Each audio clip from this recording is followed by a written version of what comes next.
What does an executive producer do? I'm Hutch, I'm an executive producer, and this is a question I get asked a lot on TikTok.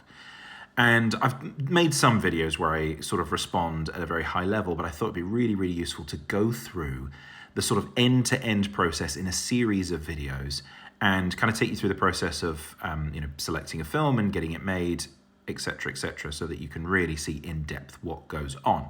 So, welcome to video one. This falls under the subcategory of development, and I'm going to title this one Project Selection, because the selection of a project is super important, right? Not every project is good for every distribution method. So if we look to the end of the process where we've either had a film commissioned or we've made something on spec and we're trying to sell it to the right partner, not everybody is going to like everything. For instance, if I'm making a quirky British comedy, probably not right for Apple. They need broad international appeal stuff. Same with Netflix. But if I'm making a quirky little comedy, then yeah, there's loads of amazing channels in the UK that will fund that kind of stuff. So as an executive producer, you kind of have a couple of routes. The first route is that you go out and you find a great script. And I read a lot of scripts. That is a route that I've taken previously. But I've also come up with concepts myself and then found a writer to work with to develop the idea out.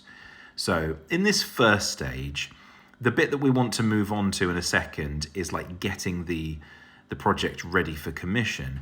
But the way that you choose a project, the type of project that you choose is really important because it has to tie in with who you know. Like, if you know all action stars and you know the commissioners at Netflix and Apple, there's no point in you making a quirky rom-com, right? You need to be making a high concept sci-fi something or other because that aligns with all of your connections. So the problem number one that you've got to solve is like, what project do I pick?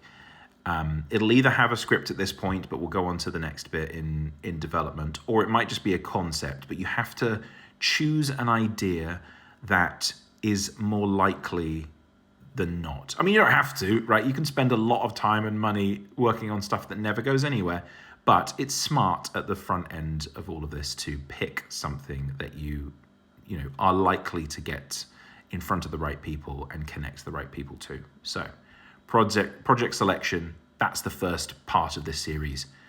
Very, very important.